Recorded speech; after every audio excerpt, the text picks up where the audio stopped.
So I'm very, very happy to be here, especially with you, young ladies, because I know that I have made some choices and I have gotten some places because of people that helped me along the way since a very young age. So I'm very, very happy to see that you have these amazing women here to support each other, and we support each other. It's not this way, like vertical, these people help these people, no. We all help each other because one day we are here and one day we are here. And that's how the world really works. So that's why I'm very excited and it's inspiring to me too, because let me start in the middle of the story. How long have you been here? For a long time? Some of you maybe were born here, more than 10 years in the area, or less than that? I've been born here. Living here, or Yeah. less than 10, more than 10? No, I've lived here 13 years. 13? But I moved a lot around the Okay. country, so. You have moved. But I always come back. Ah, okay. And the reason I'm asking that specific question is because you have been a little more than 9, 10 years, you may have seen me on television. I came to live here in Tampa Bay 20 years ago, 1998. And I had the opportunity to create the first newscast in Spanish at Univision. At that time, now you have Telemundo, Univision, you have many, and I don't know if you watch it in Spanish or in English, but at that time, we didn't have any news in Spanish. You might remember, right? So I had this opportunity to start the newscast, and until then, I had been a reporter. In Colombia, I was a television reporter, and I loved doing my job. And when I had the opportunity to create the first newscast at Univision here in Tampa Bay and being the news director and the anchor, I faced one of these decisions of, okay, I love reporting and writing, but now I have to take this job doing the other part, which is budgeting, hiring, firing, babysitting, all those other things that I don't like and I didn't even know. But sometimes in life we get one position that we love, but it comes with these other things. And at that time, I was learning English. I didn't know any English when I moved here 20 years ago. So and I was already, let me just give the age. So I learned English at 30, which is late to learn a second language, not because we can, but it's a little more difficult. 30, 40, 50, it doesn't matter. After 20, so you guys can learn another one really fast, Mandarin or German. It is a little more difficult. So at that time, my focus was to learn English, but the opportunity came because we don't have a newscast, you are a journalist, we needed you, they're here, and I'm like, okay.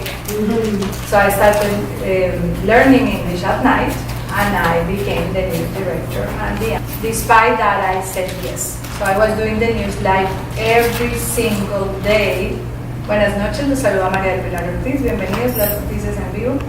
For 11 years. 11 years creating, training, news anchors, weather anchors, because we didn't have a lot of money either. Budget. So being creative and resourceful, and Tony Robbins is one of the coaches and gurus. You know about Tony Robbins? Have you heard that name? Follow him. Speaking about social media, follow that guy. Speaking about inspiration, he's amazing. He is amazing. Whenever you have opportunity to hear him, to go to one of his events, to read a book, Tony Robbins. Highly recommended. He says that the issue is not lack of resources. We may not have the things to do. It's being resourceful what will save us, because we have something here and we have a group of supporters. We can figure it out. It doesn't have to be this way. We can build something different. We can make it happen. So being resourceful is going to really help us, even if we don't have the specific elements or 1, 2, 3. And that saved me, being the news director with a small budget and really creating a group of people that we knew that part of this community in 10 counties in Tampa Bay, and I'm referring to the ones that didn't speak any English, were depending on us. As the only newscast in Spanish, that's a huge responsibility. It's not like, I'm on TV, that didn't do. That's not it. So the huge responsibility was these people depend on us.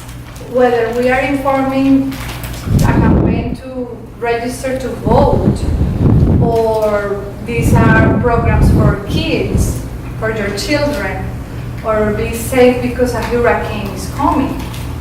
But when you don't have those resources, let me tell you about 2004 when we had 4 hurricanes as a threat to Tampa Bay. Remember, every 2 weeks we had one. We were doing shifts for 48 to 72 hours in the news. My group was at that moment, let's say 8 people. Photographers, reporters, anchors. The whole team was 8 people. And we had to cover for 48 or 72 hours the hurricane news because the people that didn't speak English were watching us to know what was going on. So we couldn't take a break. And we were there and I was informing, reporting, this is happening at 6 hours, I'm super tired, exhausted. I'm like, okay, so now you that are the reporting, the producer, come here, sit on the desk, do your part, and I will produce for her. So we're taking turns for 3 days, sleeping 15 or 20 minutes, doing the job of the other person to cover. Can you imagine? Things like that. But that really gives you a lot of power and a lot of, you know that a lot of the things that you do in life come handy at that very moment of being very resourceful.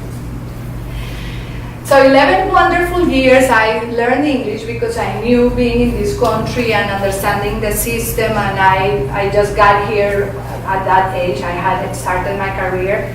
I knew for me English, and I know you are all bilingual. Well, I'm speaking English, but the question is, are you bilingual in Spanish? For me at that moment was very important to learn English because I knew that if I was going to be here, living here, it was important for me to develop that. Same thing with Spanish. If you are Latina, you have, not only if you are Latina, but if you are and if you have that option at home or with relatives, it's easier. Or if you are not, but you want to learn, I will really recommend. That's going to open a lot of opportunities. Everything in the news, and when I say everything, wearing 5 hats because a small group doing this and this and this, didn't matter. I will find the way to go to the Hillsborough Community College at 7 o'clock, right after the newscast. I talk to my teacher and I say, is it okay if I'm late every single day at 15 minutes? Because I finish the news, I record my 2 little teasers, the 2 little commercials, and then I come. So I'm not going to be able to be here at 7, but I can be here at 7:15. And she said, it's fine, you just enter, sit down at the end. And that's the way I did it, because otherwise it would have been easier for me to say, the class is at 7, I cannot make it. But that was an excuse. So 11 years of a wonderful career at Univision until one day in 2009, and that's why I went to the 10 years. I got to my office like a regular normal day, and they received me with 3 empty boxes. And they said, thank you, we don't need you anymore. We are pretty much closing down the news because this is 2009, financial crisis, economic, everything. So it wasn't me, it wasn't the station, it was really the moment in the country. That day, 7 of us were laid off, just like that. So they started doing the news from Orlando. They decided to put everything together in one place, and as a business decision, that one made more sense. a lot of lessons there. And I want to touch in a couple of them. For me, thanks to the lessons at home and my mom, television was a job. Because I started my communication, mass communications, I became a journalist, and I will tell a little bit more in a minute. But it was never a luxury, or you are on television, or you are more than anyone. It was a job, it was an opportunity. So that really was very, very important for me, because that day I had been 22 years working on television altogether, the Univision and the Colombia part.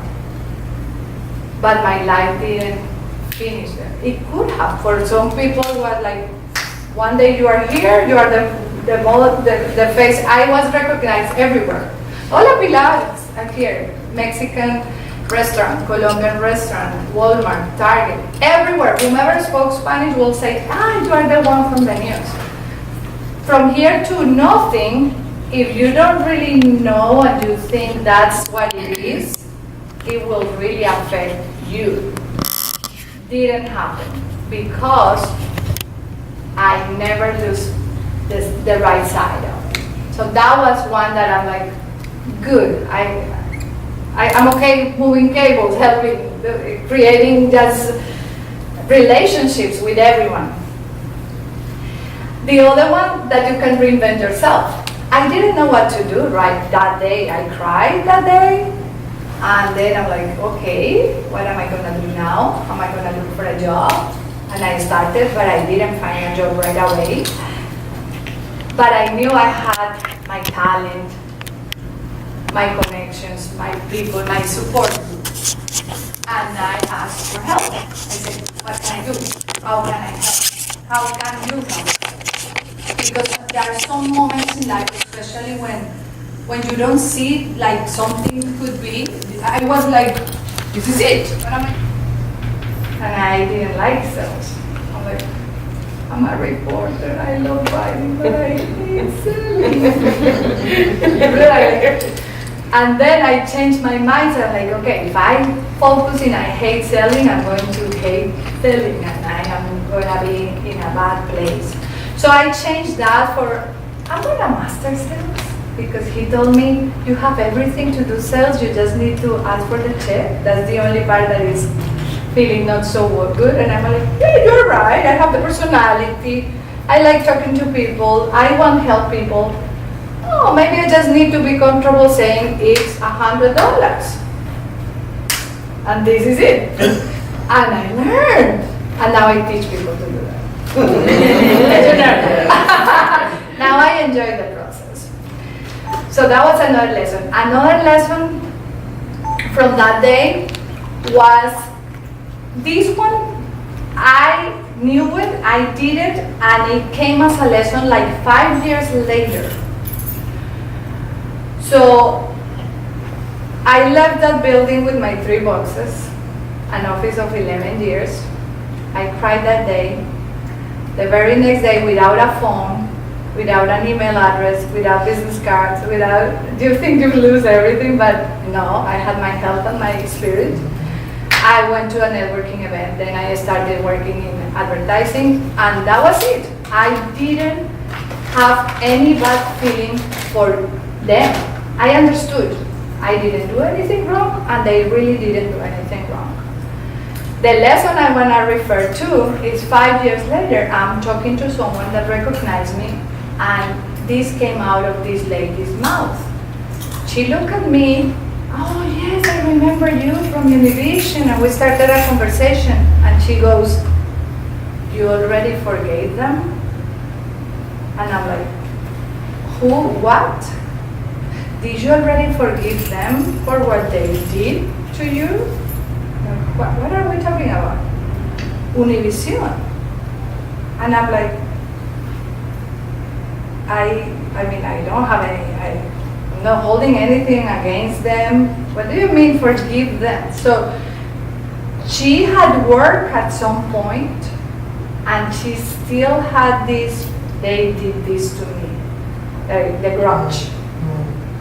So the lesson came like, oh, I really have been freed of this because I didn't have anything to forgive them for. I understood what was it. And I didn't even have to forgive me because I didn't do anything wrong. But you could be like, oh, why me? Why? And it could be applied for a man, for a boy, from like, why me? This happened to me. I put all my effort. I worked for 11 years. And so that, I understood right there that a lot of the other lessons had been there for me because of the way I acted, because of the way I reacted. Nothing else. And it came when this lady said, did you forgive them? I never hate them first. They are my friends and they are my clients now. As a matter of fact, 2 years after that happened, they offered me a position in Washington, D.C. to be a news director again. I said no because I already had my business. And I didn't want to become a big employee again, which is another magic of when things happen.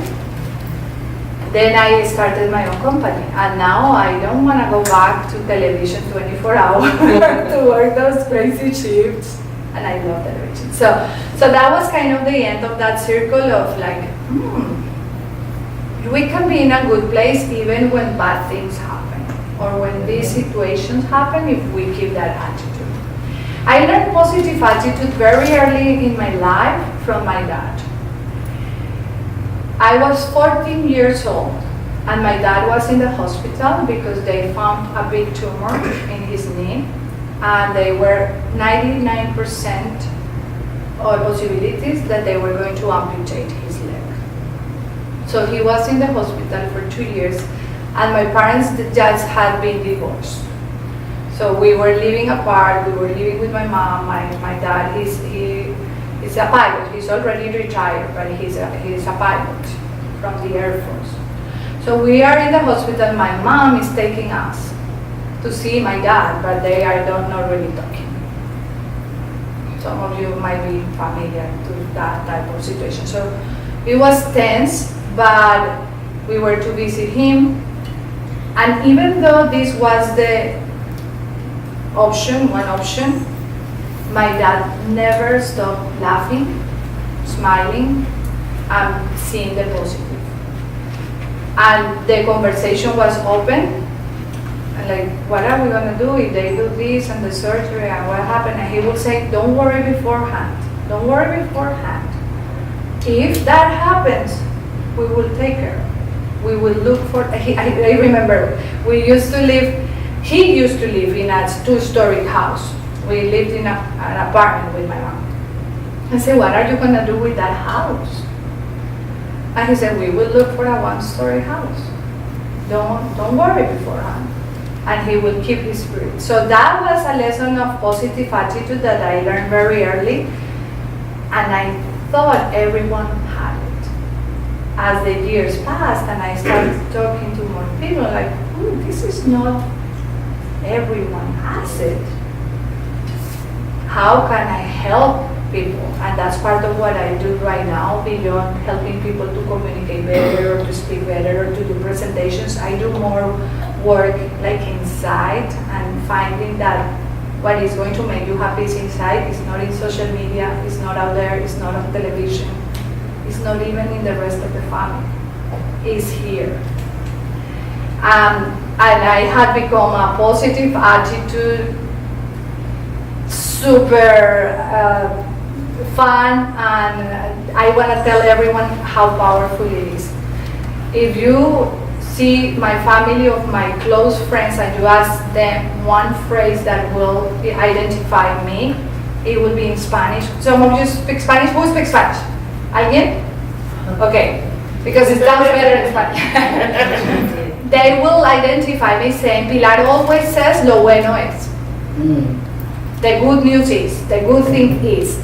My brain is wired that way. Oh, this person canceled, or a flat tire, or something happens, or really, it's like, okay, you could be sad, you could be frustrated for a second. Oh, the good thing is, it was in the parking lot. Oh, the good thing I have time to call this other client. Or the good thing it was with enough time to do something else. So that is also something very nice. And then with my mom, because of what they said, don't worry beforehand, she's always very spiritual and finding that a higher power, and I don't pretend, I believe in God, but the point is not only God, it could be your higher self, your spirit, some people will say the universe, and I do say the universe. It doesn't really matter. Beyond that belief, understanding that it's something bigger than ourselves, that you can say, hey, or praying, or finding something higher than ourselves is going to help. So I learned this when I don't even remember from whom, but when you have any worry right now, any worry, something is worrying you, we all have. At some point or other, it may be a grade in school or a person that is not talking to us. So think for a moment in that one thing that is worrying you. Not enough money, some health issues, some situation at home, something that is worrying you. Think for a second. Even our heart could start racing a little bit, and it's a bad place to be. Now the exercise, we are going to do the following. Think for 1 second, a couple of seconds, in something that happened today that you are grateful for. Small or big. Someone said something, or you are here, or someone gave you a ride, or someone had a good word, you had a nice meal, or anything that you are grateful for. While we are grateful for something, we cannot worry. So the worry didn't disappear. However, if we train ourselves to be in a grateful attitude, often we worry less. Whatever is going to happen is going to happen. Worrying is like being on a rocking chair. It really hurts you and it doesn't take you anywhere. Because the worry doesn't change anything. It's amazing, isn't it?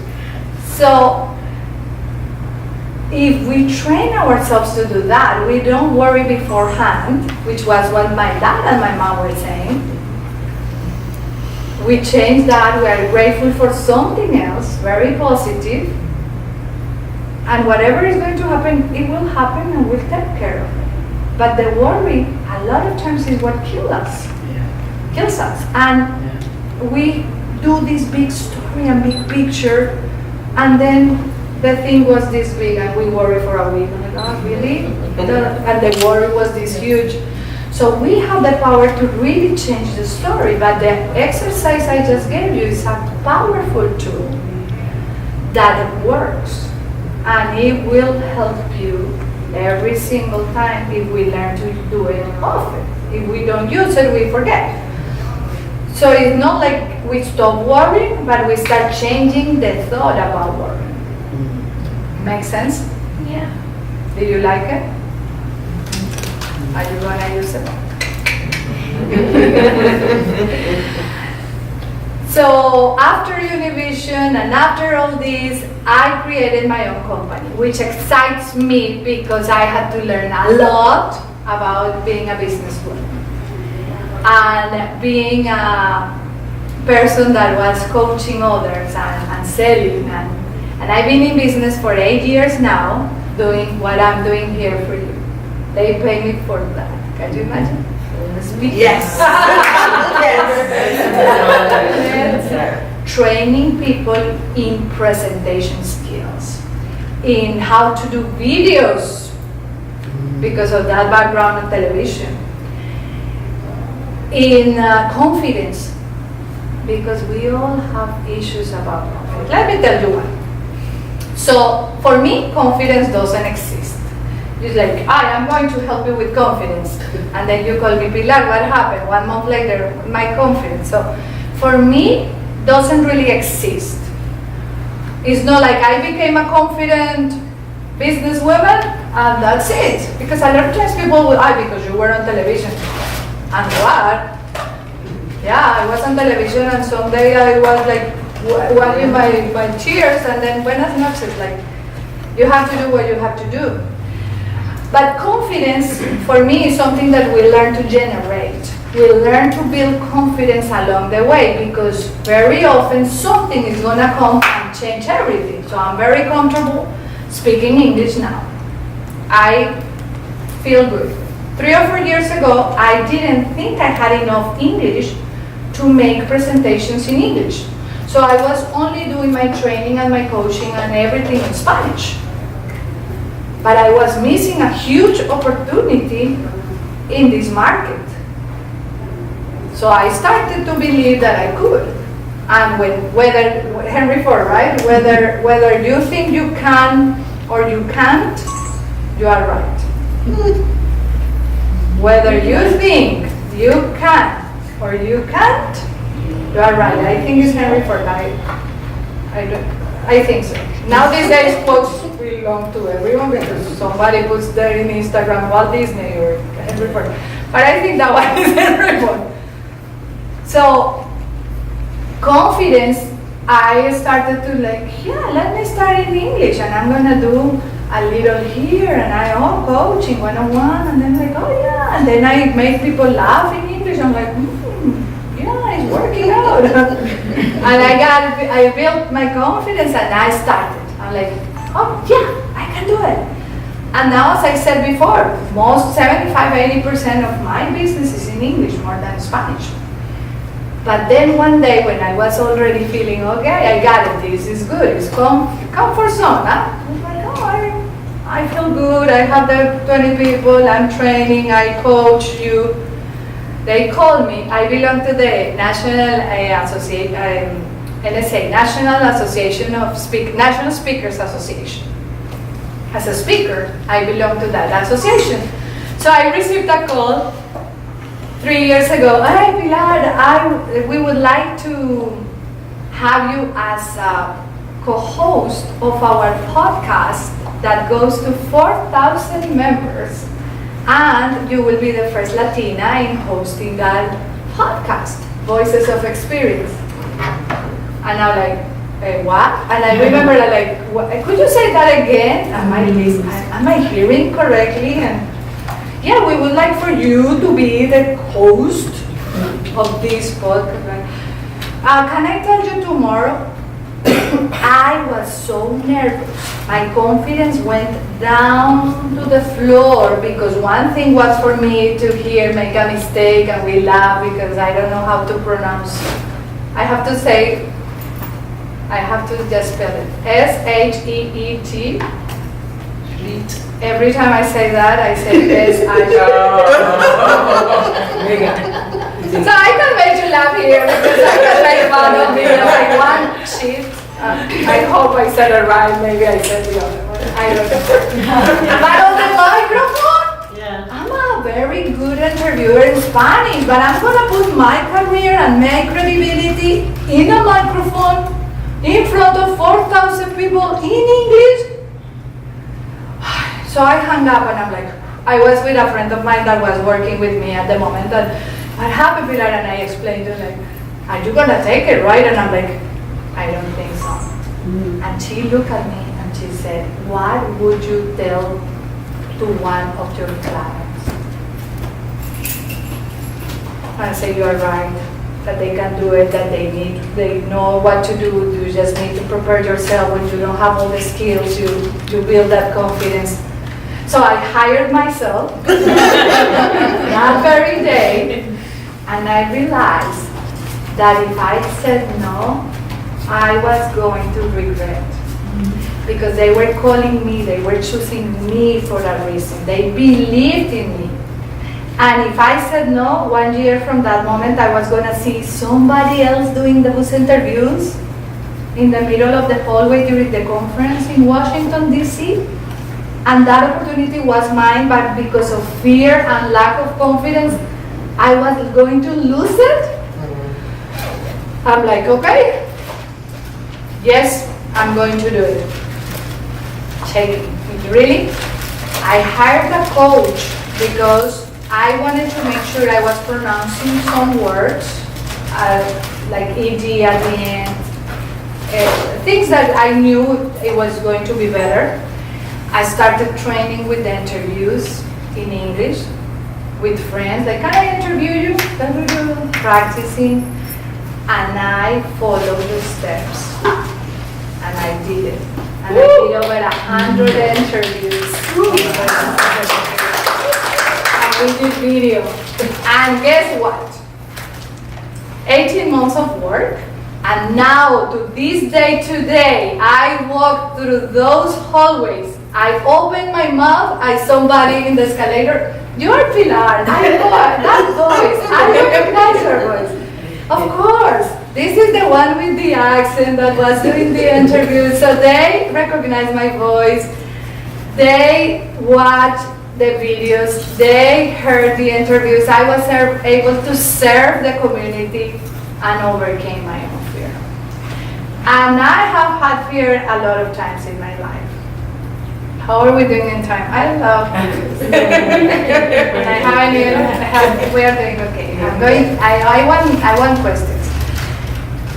When I started my career, I didn't want to work on television. Let's go back.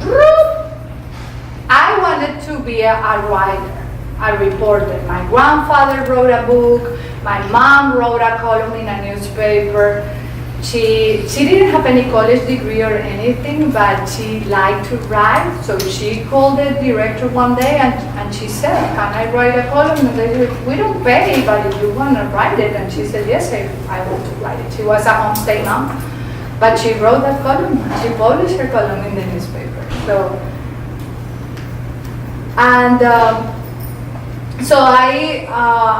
I wanted to study communications, but I didn't want to work on television.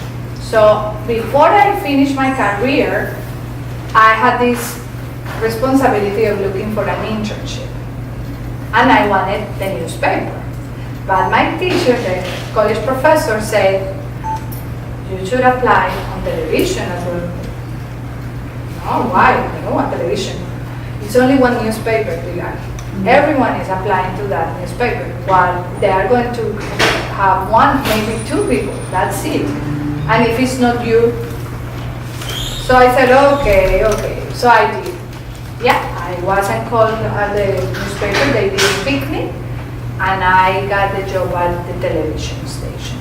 It was a weekend, no payment for 6 months. It's a typewriter because I'm talking about 1989. This is how many years ago? 30 years? Almost 29 years. So it wasn't in the computer, it was with these big things. Yeah. And I started following the reporters and learning and writing and everything until one day I had the opportunity to do interviews out there and go. But the first day I did a television interview, I was super excited. I went to this car show, 5 o'clock in the morning. I wrote the story and I came back and I said, hey, I have the story here, and I recorded in the microphone and then I showed it to the news director and he said, wonderful, but this little voice, como una niña, that sounds like a little girl. Have such and such read your report. It's very well written, but you are not going to use your voice. And I'm like, okay.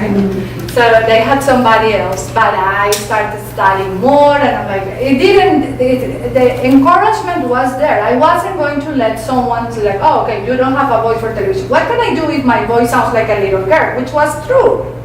He was saying the truth. Oh, okay, so I can train my voice to sound like a professional. But this was all recorded until, I had the first opportunities doing some recordings. But the biggest one that I want to mention, it was in 1993, so I'm already working 3 years. And you may not know this, but these were the toughest years in Colombian history, the most violent years.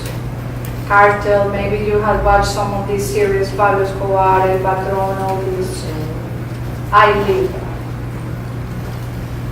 those were the type of things I covered as a news reporter. So I was there when the explosions happened. I was there doing the news, and I was 21 years old. So it was a very difficult moment. You didn't know if you were going to see your family that night. Every single day you will say goodbye and you didn't see. 1993, I'm 24 years old. I'm writing in that newsroom, in that typewriter. Maybe I used to cover interviews with entertainment people as well.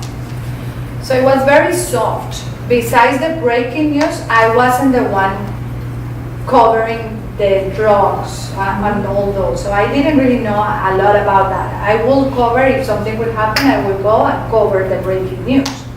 But my specialty wasn't that area. They killed Pablo Escobar, one of the most dangerous drug dealers of all times, and I'm the only one in that newsroom. And the news director comes out of her office and said, Pilar, to the airport. And I'm like, okay. So at that moment, just to paint the picture, there are no cellular phones, no 24-hour news, cable news, nothing like that, no internet. I'm not that old, but it looks like it. Everything really changed 20 years ago. And it's faster and faster. In 20 years, you will be like, we used to carry these phones. In 20 years, we maybe have like something like this, and you will be saying, we used to carry this thing in our pocket. That's the way I feel saying this. But it's just to give you a point that it's changing so fast that in 5-10 years, you will be like, wow, we had these things, cables, headphones. So none of that was there. So when I said yes, I took a flight from Bogota to Medellin, 1-hour flight where this had happened. And I'm gathering my information from the radio. No more, I cannot call anyone. And I'm putting all my thoughts together, and I know when I land in Medellin, I have a camera ready for me with the lights, and 40 million people in the country waiting for the 7 o'clock news to watch the news of the day. No, other than the radio, that was the only moment I was going to see video in that very moment. So that's the picture of how important. It's not now everyone is with their phone reporting from everywhere. No, that day they were going to be seeing me and the other time. First time ever I was gonna be live. I've never done live. And you imagine how I was feeling? I was really nervous. And I kept thinking I could have said no. But I knew that every reporter in the world would have done whatever to be there, right? And I was the one who was there. There are no coincidence, there are no accidents, there are just, hey, it just happened and you are there. So that kept me like, okay, I'm gonna do a good job, every reporter would like to be here, what's happening, I'm gonna just keep it simple. I didn't know back then all the things I know now. I didn't know Tony Robbins, and I didn't know, so you're welcome because you are knowing about Tony Robbins very, very young. So I was just doing the best with what I have in that moment. I got to Medellin and we drove to this place. Somebody picked us up. We were there, camera ready, 2 minutes, 7 o'clock, and I'm there. 3, 2, 1. María del Polar Artist reportando en vivo desde Medellín, Colombia. And I did my whole thing with what was happening. And I was really from the waist down, literally changed. From the waist up, nobody knew. And that was the beginning of a very, very successful career for about 10 years. Until I moved to the States, I started learning English, and I came here without knowing anything. And then 4 or 5 months later, I got English. But you see how things always happen, and we don't really understand. But if I wouldn't have done this one wouldn't happen. If I would have said no, this, and if I wouldn't. So just thinking that every decision really shapes our life, whether we know or not. Once you make a decision, the universe conspires to make it happen. And when you don't make it too, when you don't make the decision, that also happens. And now as I train very successful people to do even better, to speak, to communicate, I always say this. Building confidence and having better communication skills and being able to impact in a different way your team, your spouse, because communication works for everything. What I train the mind, I train the body, and it works at home or any other place. And think about this. It's not that everything is going to happen because we communicate better. So I can train you to ask for a better job position. I can help you and train you to ask for a raise in your salary, or to do an interview in a podcast or in the news. Then I cannot guarantee that you are going to get it. Like, oh, Pilar, you told me. No, I cannot say, hey, you are going to get your raise, your position, or this, or he's going to marry you because you speak so beautifully. I cannot do that. Right? Or your kids are going to treat you wonderfully. However, I know from experience and from real life that the feeling, not only with me, but the people I work with, is very different when we know we did our best. And that was up to me or to each of the people I help. Because if they go to that interview empowered to ask for what they deserve, instead of, I would like to have a raise, or empowered because this is why I want a raise. Or you are on television, or you want to become an elected official. And you have the power to ask for what you want. Or doing that interview and like, hey, I wrote this book and I really would like to tell your audience about it. And you are empowered and you share your message with confidence. The feeling when you get out there and you didn't, let's say you didn't get the raise, you didn't get that position, or this person didn't marry you. Doesn't really matter if you feel you did your best. You get out of that place, that meeting, that summit, anything that you are communicating. You get out there and you say, I did my best job in that Voices of Experience podcast. I did my best presentation in my school because I prepared. Or I did my best job interview. The result, the outcome, doesn't really affect you if you did your part. If you get the job, fantastic. But if you didn't get it, okay, I did my best. Very different than if you get out there and you say like, oh, I forgot to say that. I should have said this. I know my voice was shaking, my hands were so bad. Or I did that interview and I went blank and my mind was like, I didn't know what to say. Very different feeling.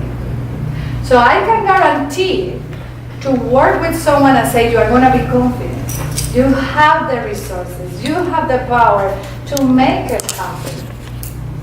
And if it doesn't happen, so what? Next. Right. But we don't lose. It's like the television. They're like, okay, this wasn't your life. You do your best every single time. I would love to hear whatever you want to share, a hobby that you have, or what do you study, or what would you like to study, or anything really. I would love to learn a little bit more about you guys before I'm gonna start stalking you in Instagram. So, yeah. Well, I like learning a lot. and I've started getting my grades better, and it's actually helped because, like, through middle school, my grades like were always bad for no reason, and I've been gifted in elementary school, I think. But like I've forgotten how much I'd like to learn. Okay. But now like it just feels better when I put effort into it. Yeah, cause So you are a learner. You feel good energy when you learn. yeah, cause I just put more effort into like getting good grades, and you know every time I get a bad grade, I'm just like it's okay. I'll get a better grade in the next one than I always do, and it works out. Nice, nice. That's a very nice quality. My niece is a learner too. She loves learning.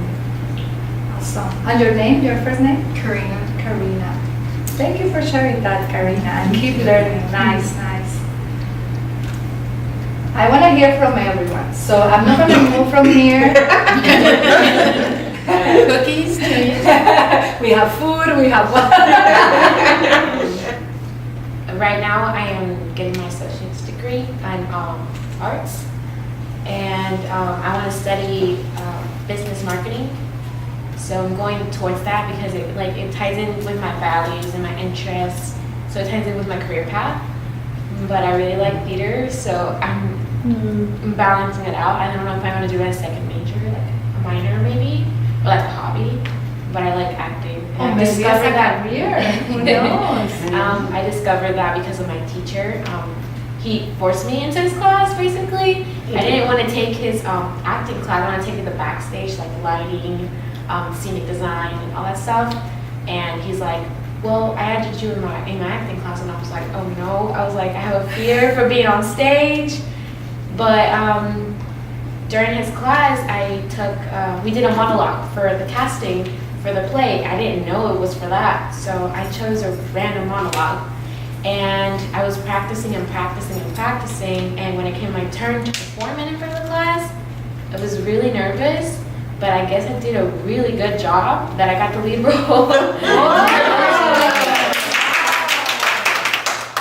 So it was very exciting, and from then I started liking acting, and I just love it. And you love it. And what we love, set the day. That's so true. Yeah. We decide if we're going to have a good day or bad day. Yeah, and so what I started once upon a time ago, I just started. Really? Really? Once upon a Oh no, time. no, like this was I just love the way you say like, what? a few years ago. Like I started doing like positive news. I would just ask my friends like, hey, what's going on? What's good in your world? What was it? New and good. Yeah, what's new and good? I literally just So you do have a blog on that? That's what you, I know. That's what I meant by once upon a time ago. I did it, and then I stopped. And I would start a lot of great, amazing things, and then it kind of dies down. So I did that. I have a bunch of blogs. One with music, one of just, it was called Lifestyles. Yes, thank you so much.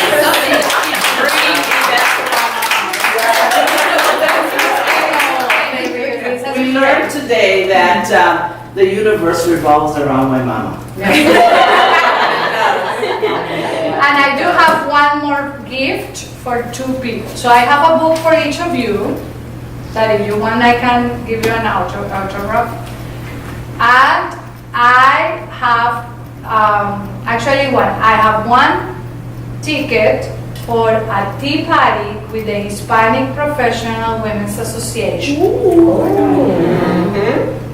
It's gonna be November 17th, Saturday, in the morning from 11 to 1.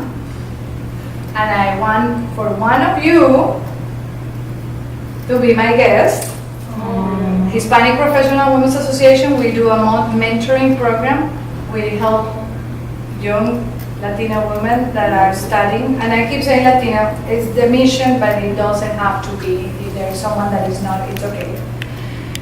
So the book for everyone, and I wanna take one of you as my guest to that event. So November 17th, and we can make a raffle or something, or who is available, we can make it happen. But I would love to have you because it's great. It's gonna be a tea party and it's fun. And With the hat and the whole thing. With the gold. But I would love to hear from two more.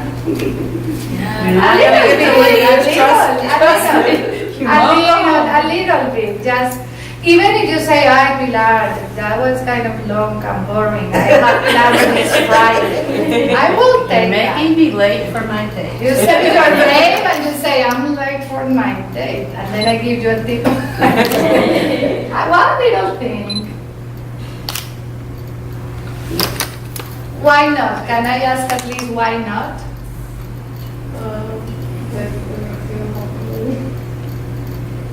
And if I was a little younger, it would be alright. Worse. Look at her smile, so beautiful. What is your first name? Rosa. Rosa? Nice. Do you have plans for tonight? Or the weekend? Huh? Go to my best friend's house. Going to your best friend's house? Nice. What do you do when you go there? Nothing. Nothing? Sounds good to me. And nothing like this, or nothing like this, or nothing like how? Nothing. Netflix and chill. So, do you like reading or a hobby or something maybe that? Makeup? One of the YouTube tutorials helped me to do makeup for my costume in Halloween. And it's so really easy, like how to do this, here, everything. So you do your own makeup or you like doing makeup? I like my own makeup. Nice. I have to learn a little about makeup being an anchor, because when I couldn't go to the hair salon, I had to do my own makeup. So that's going to be helpful. That could be a career. Would you consider that for you That's to what I be? want to do. I want to do hair, makeup, cosmetologist. That's fine. That's. I can connect you with my hairstylist here. She has a salon and she loves helping people. So an internship or something in makeup or hair, I always send people there, and she loves helping them to start their own. So nice, thank you for sharing. Nice, Rosa. Say hello. So what would you enjoy doing? Something, sports, reading, acting, Music. music, listening or playing it? Mostly listening, but I play the piano. But you listening to a piano or you play piano? I play piano. You play piano? Wow. At what time? How old were you when you learned? I think it was last year. Wow. And it's something that you always wanted, or just happened, or you were in a place that? I don't know, I think when I was young, my uncle had a piano. And I always stared at it and I always wanted to play the piano. So he got me one because he has like a lot of instruments. He had a keyboard and he gave it to me last year. Wow, that's wonderful, Ariana. Very good, very good. I have a guitar in my home, but it doesn't play by itself. I have it there, and my husband goes like, ring, and I'm like, that's it. Good. And it's something you feel like learning more. And nice. And what type of music do you like to listen? I guess pop music. Pop music. Thank you for sharing. Now we know you play piano. This is for you. Thank you. Oh my God. Wow. Is it? Hold on. Who doesn't speak Spanish? It's in Spanish. I have one in English. Spanish. And if you want them in English, you can say English or no, Bucaro? English.